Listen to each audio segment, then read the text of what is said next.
Scrub, scrub, scrub, Aaron mumbled as he knelt on the kitchen floor. This stinks. I think it's you that stinks, Vicky said, holding her nose with one hand and scrubbing the floor with her other hand. Aaron made a face at her.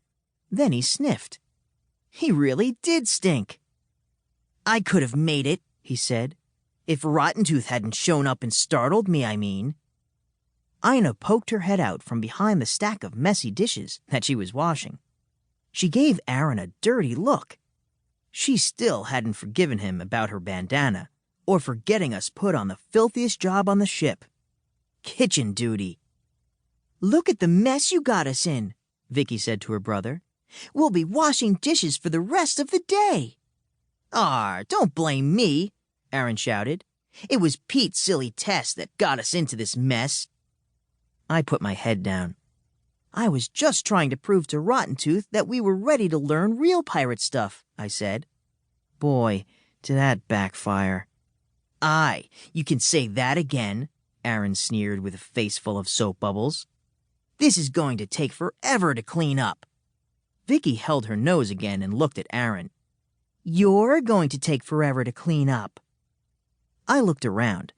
Aaron was right. The kitchen and dining area were a disaster. There were piles of dirty dishes stacked up everywhere.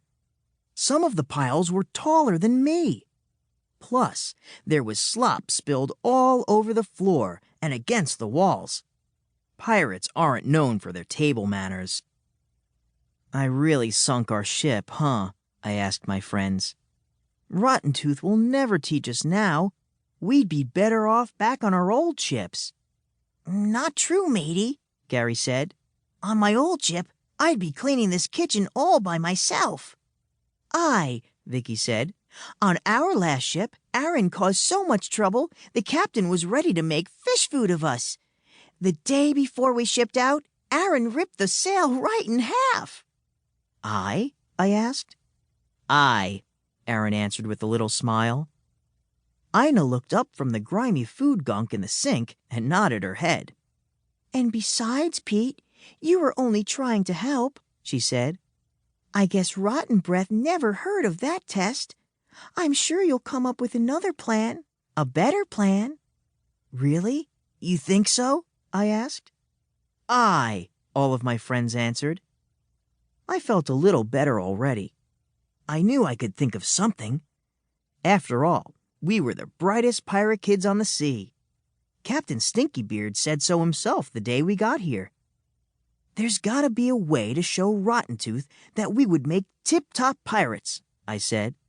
But how? Vicky asked. Suddenly, Gary raised his hand up in the air. I know, he shouted. We could hypnotize Rotten Tooth. I scratched my head and thought about it. But how do we hypnotize someone? I asked. Easy, Gary said. Then he turned to Ina. Can I borrow your necklace? Ina's necklace was silvery and shiny. I could even see my reflection in it. Nobody's borrowing anything of mine ever again. She covered up her necklace with both of her hands. Fine, Gary said. I'll just pretend then. He mimicked holding the shiny necklace in front of his eyes and let it sway back and forth. That doesn't do anything, Aaron said doubtfully. Does too, Gary said. On the last ship I was on, they had a book of old pirate tales. One of them was about a captain that got hypnotized. Hogwash, Aaron said. If it's in a book, it's gotta be true, Vicky said. Aye, Gary agreed. And after he got hypnotized, the captain's eyes went all crossed, and he stumbled around like this. As Gary showed us, he stumbled right into a stack of dishes. Luckily, I was there to catch the dishes before they fell. Maybe we need a different plan, I said. We could lock him in a room with Aaron until the stink drives him crazy, Vicky said. We all laughed. Aaron picked up a mop and held it like a sword.